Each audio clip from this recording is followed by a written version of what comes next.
Hey guys, it's Lily.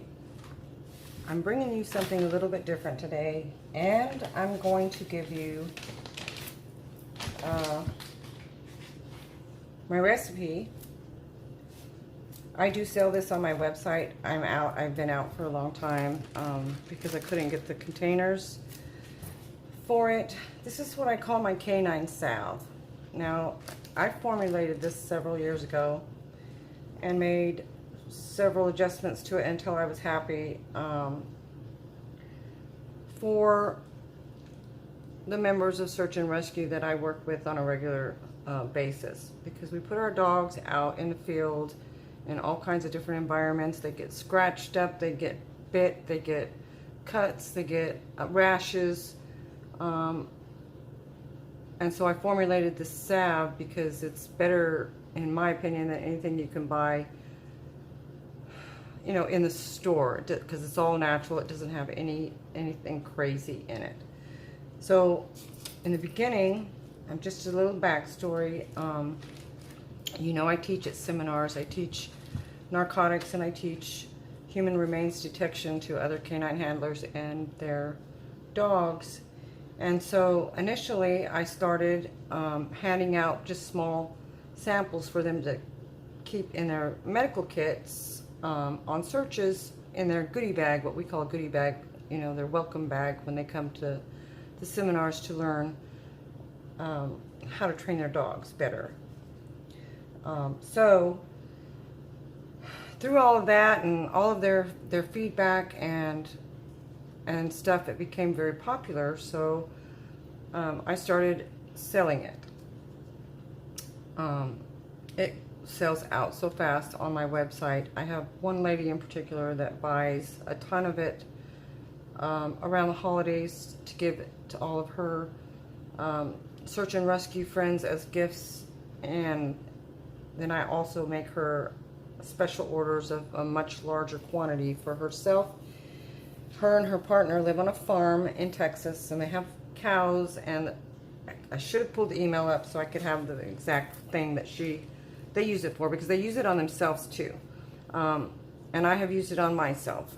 When I get, you know, caught up in briars and I get cut up really bad, I've used it on myself, and I know it works. You know, I'm not saying that you need to do your own research. I'm not saying, we're not allowed to say that this is for this or that or whatever. So as I go along, I'm going to show you what I'm using and why I'm using it, and then I'm going to leave links in the description box to so you can do your own research. I don't have any available for sale right now. I'm making a personal batch today. That's why I don't have gloves on. As you know, I went tubing yesterday with my niece and my daughter, and even though I wore 70 SPF sunscreen, my arms still welted up and blistered. I don't know if you can see all of this, but it's clear up onto my shoulders today. And so I'm making just a small batch for me at home for home use. So that's why I'm not wearing any gloves. When I make it for sale, I wear gloves. I do all of those things. But so anyway, I'm going to give you my recipe. I'm not going to put it in the description box. But if you're a maker and you're interested in something like this, then, you know, you can adjust things to different percentages to meet your needs. This is just what I use for mine. Okay, so first, I try to always use just local beeswax. It's much a pain in the butt to use than just buying them from the thing, but it's local, pure beeswax. I buy it in the block. This is the new block that I just got.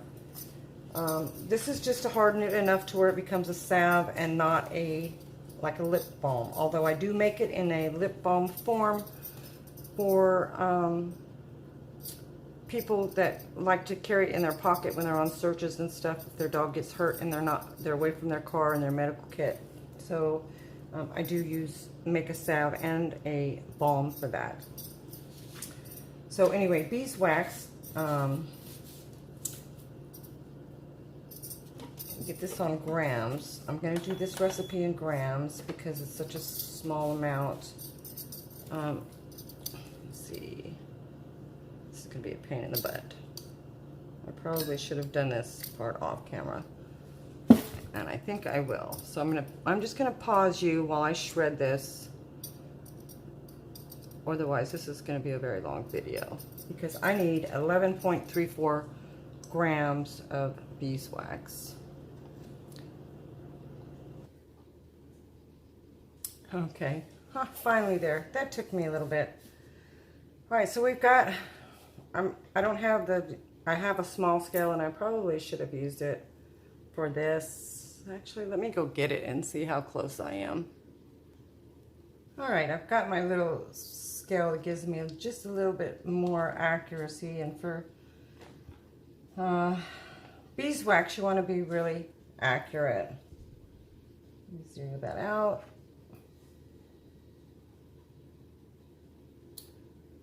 Come on now.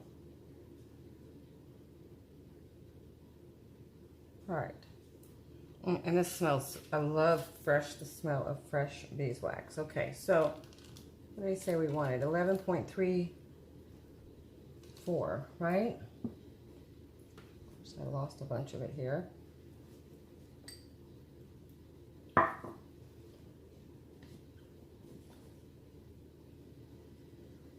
I was awfully close. You want to be pretty consistent, you know, careful with your beeswax because the consistency can change drastically with just a little bit too much or not enough. I was close. Look at that. I'm at 11.25. 11.3. Let's see. Settle down there, mister. 0.38. Let's just do this pretty good.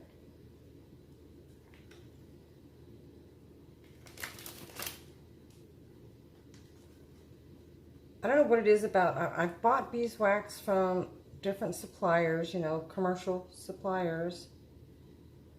And it just smells so chemically to me. I think the wind is messing with me here, the fan I got going. That's about 11.34 grams. That's the only thing that I'm really careful, I mean like exact with, is the beeswax. Put this away.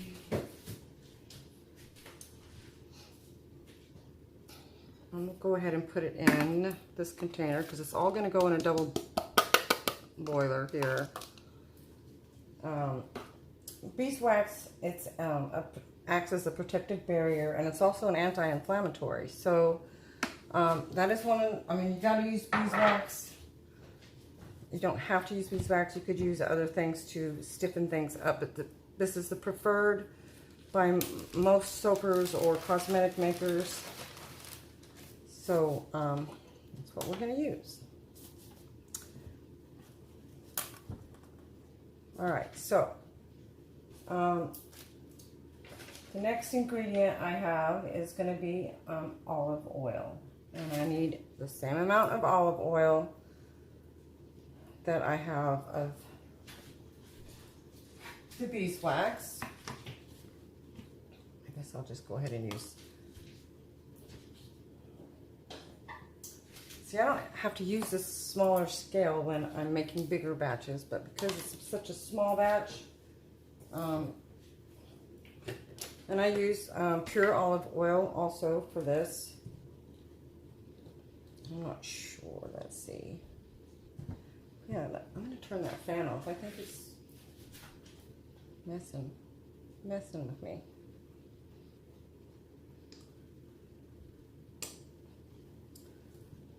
So let's see. Way over. Gonna use pipettes for this, so I can get a little bit more accurate on the oils. Olive oil, as you know, is great It's just a great oil for the skin. So that is just one of the carrier oils that I'm putting in here.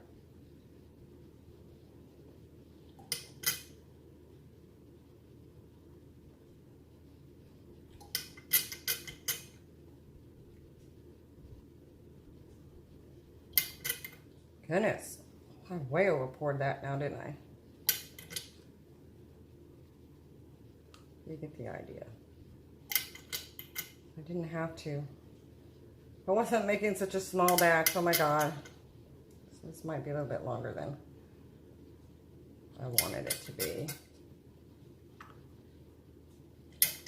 I will cut out a few things. We're about there. There we are. Close enough. Okay. So I'm going to go ahead and put that in here. Make sure I get it all since it's such a small amount. Oh my gosh. Yeah. I don't normally make batches this small of anything unless I'm like doing a test of something. Like I said, I don't have the new containers. Put it on my website, so I don't want to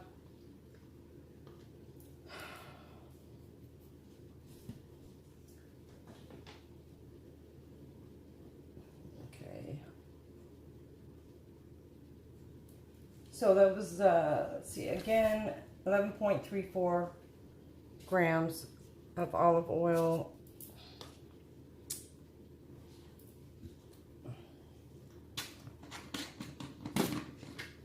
Next we have coconut oil, which is also good for the skin. We need 22.68 grams of coconut oil.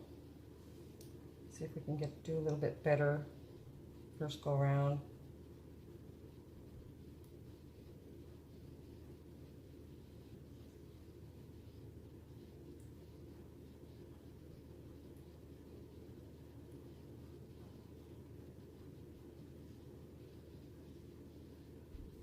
$22.6.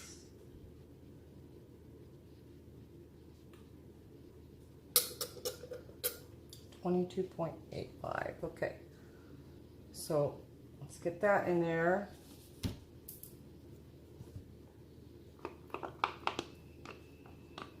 This is just for a 4-ounce batch for me, for personal, to see if this helps me.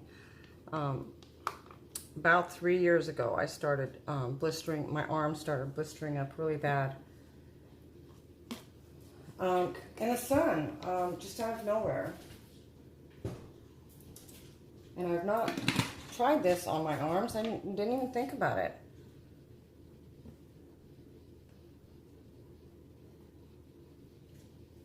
All right, so the next ingredient, okay, we've got beeswax, olive, coconut oil, is hemp oil.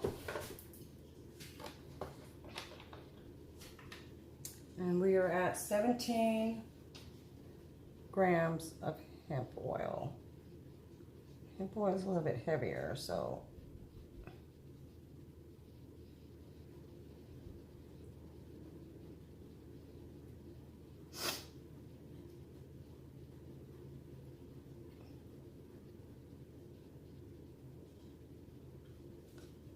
settle down a little bit.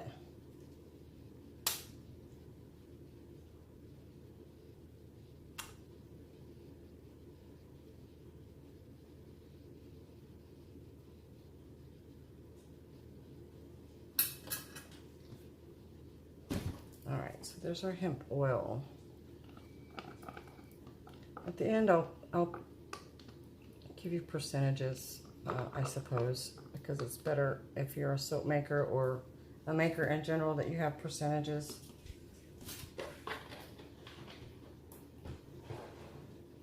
Okay, now 2 of the star ingredients are calendula oil, and I infuse my own oils. So we have calendula oil, and then we have comfrey oil, and I infuse my own, like I said. And we need 26 grams of the calendula oil. Oh boy. these have been infusing for 6+ months.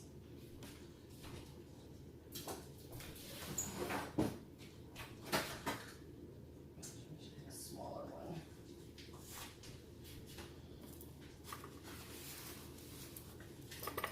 I'm not sure if that'll fit in there. It's not going to fit. Goodness.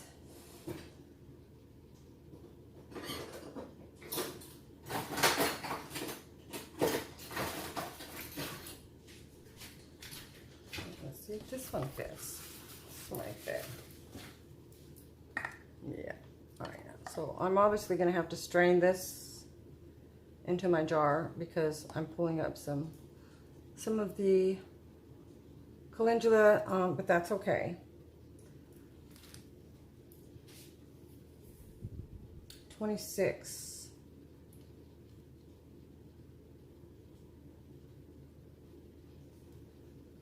It's a little over 26, but that's also okay because there's some petals in here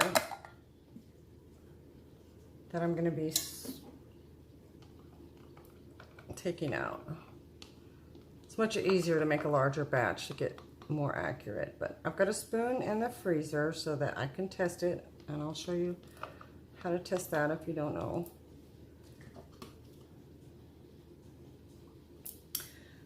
All right, so the calendula oil,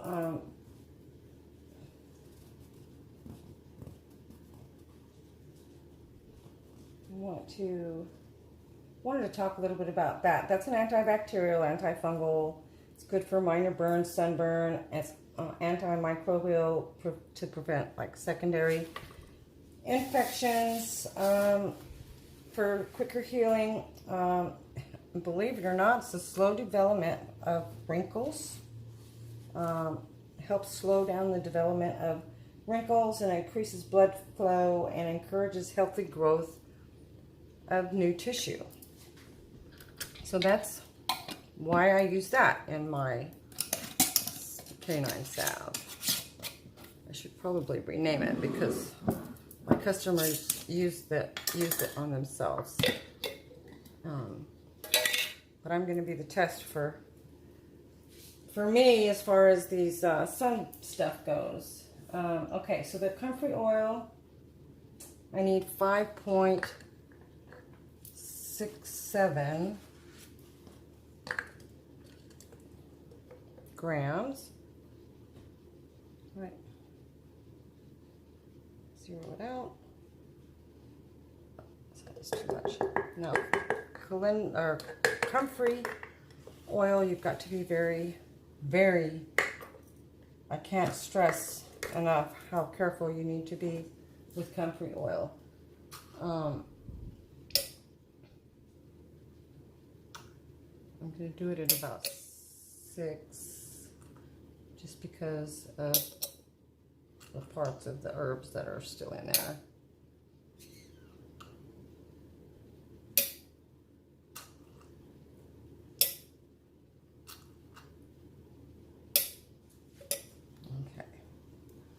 So we will add that. So a little bit about the Comfrey Oil. It's some people have used it internally. I don't recommend it unless you talk to your physician because it can have some very serious side effects. This is for topical use only, and it's good for it's an anti-inflammation. And it contains something called allantoin, which protects and smooths the skin, promotes skin cell regeneration, calms irritation, hydrates, and can reduce signs of aging also. Should do this anti-aging cream with these. And then it also contains, I'm probably not saying it right, rosmarinic acid, which reduces redness, inflammation, and helps with pain. Now, Comfrey Oil heals from the outside in. Like if you have wounds, it is great for wounds, minor wounds. I would not ever, and I put this on my labels, do not use on gaping wounds or wounds that shows signs of infection because it heals from the outside in. So you're making, if you have an infection, you're going to close that infection in, and then you will get a secondary infection, and that's just not cool. So don't ever use it on anything that has that looks infected, feels infected, or is wide open, gaping. But you know it. And like I said, I will put links in the bottom for you to do your own research on this. You know, it helps in wound healing, skin ulcers, bruising, sprains, rapid repair of broken bones if it's at a higher percentage rate than what's in here. Rheumatoid arthritis, varicose veins, and gout, and there's several others. So, but like I said, I am not making any claims here. I'm going off of what my customers have told me and what it has done for my dogs in the field. All right, so next we have the last, and I use organic shea butter.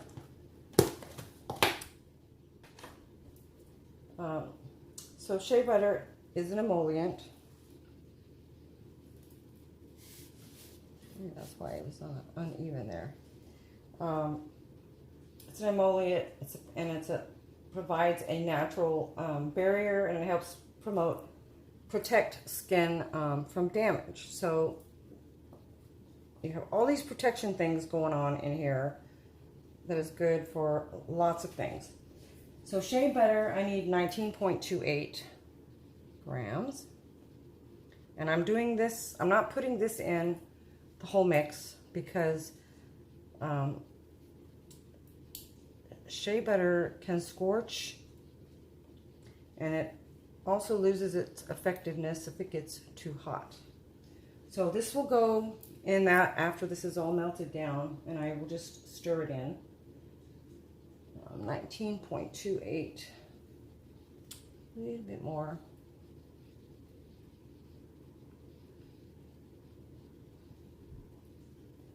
Look, it was sitting right on 19.28. There you go. Well, that was perfect. All right.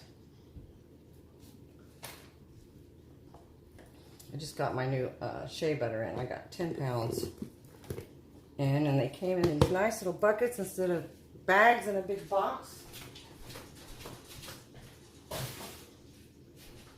So that made me happy. All right, so I am going to get this in a double boiler and get it melted down, and I'll bring you back when that's done. Okay, now that I've got it all melted down, I'm going to stir in my shea butter. You want it hot enough so that all the molecules of all the different oils and butters combine and attach to each other to be most effective. And you could, you know, if someone is wanting to make this, you could put an essential oil in it if you're using it on yourself. I don't put any fragrance in it because I use it on my dogs, even though this is for me personally. If I find that it works on this and also for rheumatoid arthritis, if it helps out with that, which that is new to me. I was doing a little bit of research before the video. Then I might add some clary sage to a batch for me to have on my nightstand, because clary sage is also very good in the aid for rheumatoid arthritis to help ease the pain a little bit.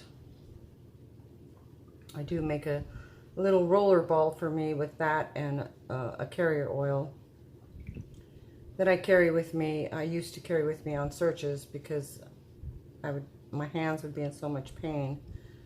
I needed a little bit of relief. And since I don't take heavy duty pain medications, nor does the VA give them out, I have resorted to a lot of natural remedies for myself and my family.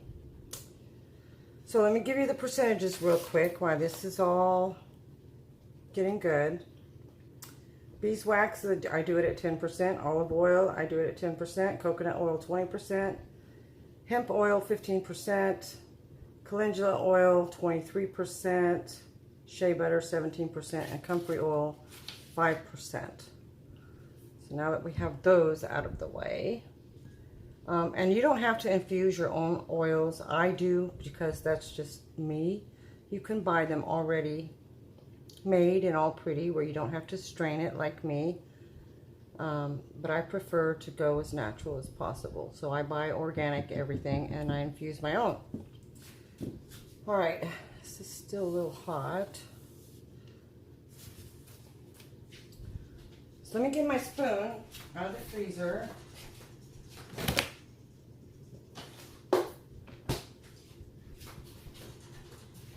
This is just for me to test the consistency of what it would be at a solid, more solid state.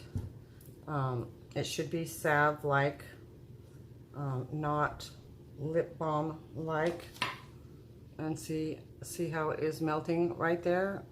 That's about what you want in a salve. You want to be able to dig it out of whatever container you're putting it in and get it put on whatever you need it for, whether it be your dog or yourself. So yeah, that's good for me. This is a salve consistency.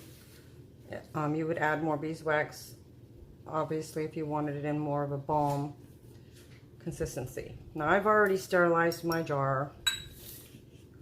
This is for me, and I sterilized a couple little ones just in case I had too much. But I think it's going to be just fine. I am going to strain it because I don't want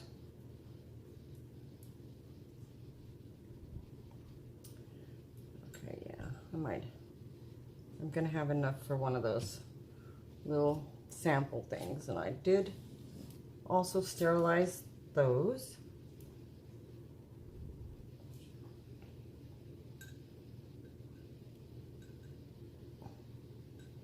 Whoops. Yep, there's Lily making a mess.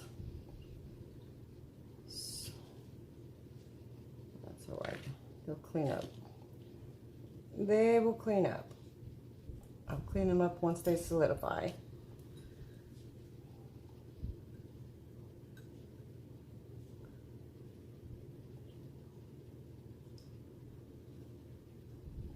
All right. And that is it. Made a mess as usual. Because this is not real expensive to make, I guess. It is, Comfrey Oil is quite expensive to buy already infused. But yeah, that's the perfect consistency for a salve right there. So that'll be good. All right, so my thumbnail will probably be a photo of just what it looks, what the final product looks like, but that is it. And I'm going to start using this on my boo-boos from the sun and see if it helps me any. And I'll let you know how that goes. I appreciate you watching. I know this is really different, but you know, I make all sorts of things. I don't just make soap. So a lot of that stuff I don't put on the website because I have just private customers that buy certain things that I make. Facial serums and things like that. But yeah, that's it. So I appreciate you watching, and I will see you guys next time. Lily out.